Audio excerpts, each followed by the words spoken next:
Assalamualaikum warahmatullahi wabarakatuh. Nama saya Anissa Raihan Fadila dengan NIM A1C221003 dari kelas R001 Prodi Pendidikan Matematika Universitas Jambi. Di sini saya akan menyampaikan jawaban dari soal-soal ujian tengah semester pada mata kuliah agama di semester 2. Saya akan mulai menjawabnya. Soal yang pertama adalah sebutkan rukun iman, Islam, dan ihsan. Jawabannya yang pertama adalah rukun Islam, yaitu 1. Mengucap 2 kalimat syahadat, 2. Mendirikan sholat 5 waktu, 3. Puasa di bulan Ramadan, 4. Menunaikan zakat, 5. Menunaikan ibadah haji bagi yang mampu. Rukun iman ada 6, yaitu 1. Iman kepada Allah Subhanahu wa Ta'ala, 2. Iman kepada malaikat Allah, 3. Iman kepada kitab-kitab Allah, 4. Iman kepada Rasul-Rasul Allah, yang kelima iman kepada hari akhir, dan yang keenam iman kepada qada dan qadar. Yang ketiga adalah rukun ihsan, ada 3, yaitu yang pertama takwa, yang kedua tawakal, yang ketiga ikhlas atau mukhlis. Saya akan membacakan soal yang kedua dan menjawabnya. Soal yang kedua adalah bacakanlah sifat wajib dan mustahil bagi Allah dan Nabi.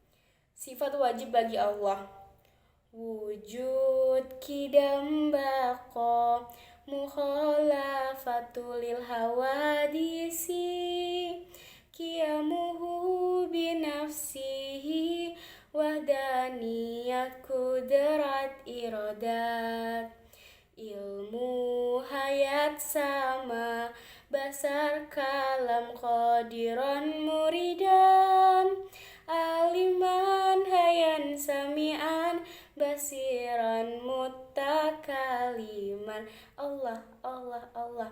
Dan sifat mustahil bagi Allah adalah Adam, hudus, fana, mumat, salatul hawadisi, qiyamuhu bi khairihi, ta'adud, asjun, haraha, jahlul, mautun, somun, umyun, bumun, kaunuhu ajizan, kaunuhu kharihan, kaunuhu jahilan, kaunuhu mayitan, kaunuhu asama, kaunuhu amam, kaunuhu abkama.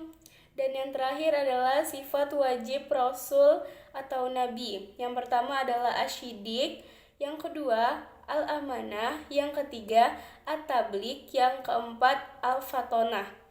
Dan sifat mustahil bagi Rasul atau Nabi: al-kizib, al-khianat, al-khitman, dan al-baladah. Jadi menuju soal yang ketiga, yaitu bacakan bacaan sholat mayit sampai akhir.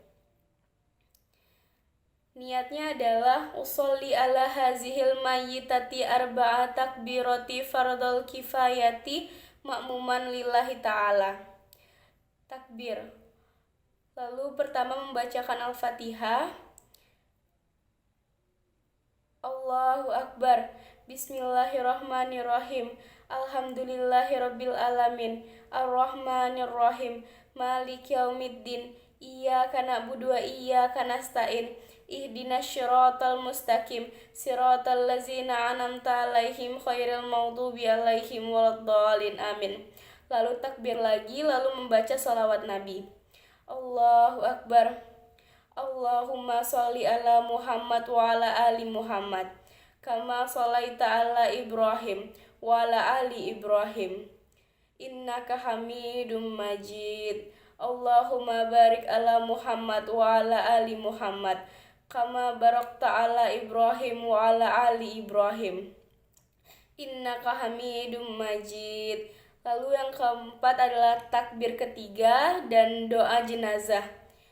Allahu Akbar. Allahumma ighfir laha warhamha wa'afiha wa'fu anha wa akhrim nuzulaha wa wasimu mudkhalaha wa khsilaha bima iwat salji wa barad wa nakiha minal khotoya kama naqait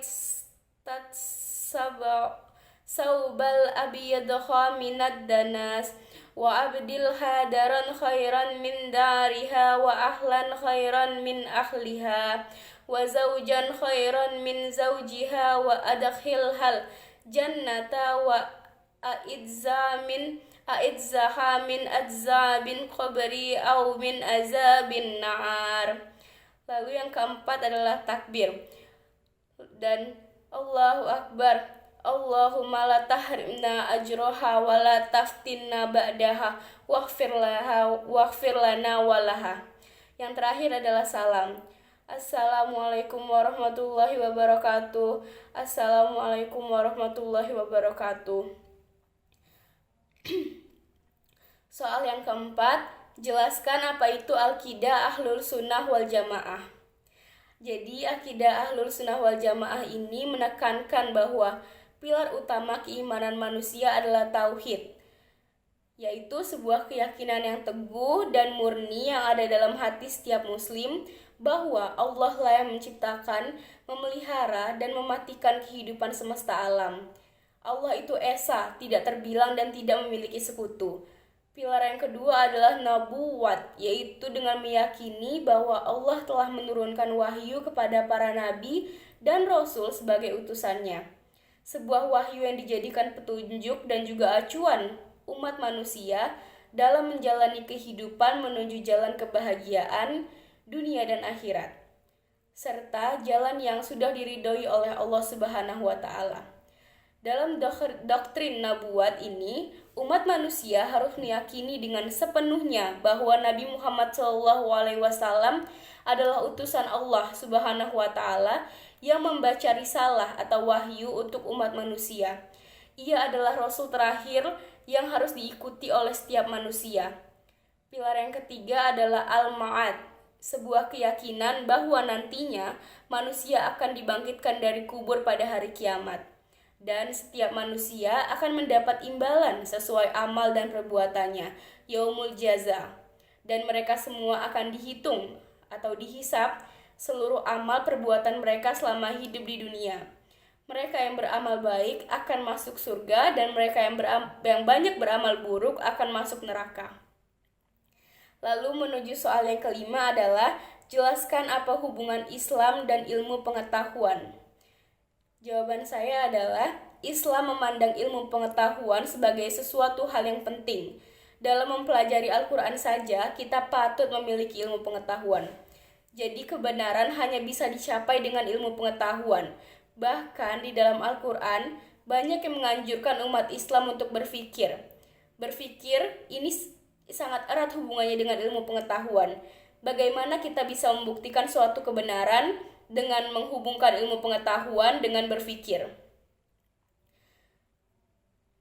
Secara singkatnya, hubungan antara ilmu pengetahuan dan agama adalah ilmu pengetahuan ini adalah sebagai cara untuk mendalami agama dan agama berjalan bersama ilmu pengetahuan. Untuk itu terbagi kembali menjadi dua kejelasannya, yaitu ilmu pengetahuan kerap menjadi pembuktian kebenaran agama. Terkadang ayat di dalam kitab ini memiliki berbagai maksud terselubung yang cukup sulit untuk dimengerti dan mengunggah keingintahuan untuk membuktikannya. Kita sebut saja ayat yang sudah terbukti diantaranya adalah tentang luar angkasa, matahari, bulan, bumi, dan cabang ilmu lainnya. Dengan kata lain, ilmu pengetahuan yang didapat umat beragama diharapkan semakin bersyukur untuk berintrospeksi terhadap kekuasaan Allah Subhanahu wa Ta'ala.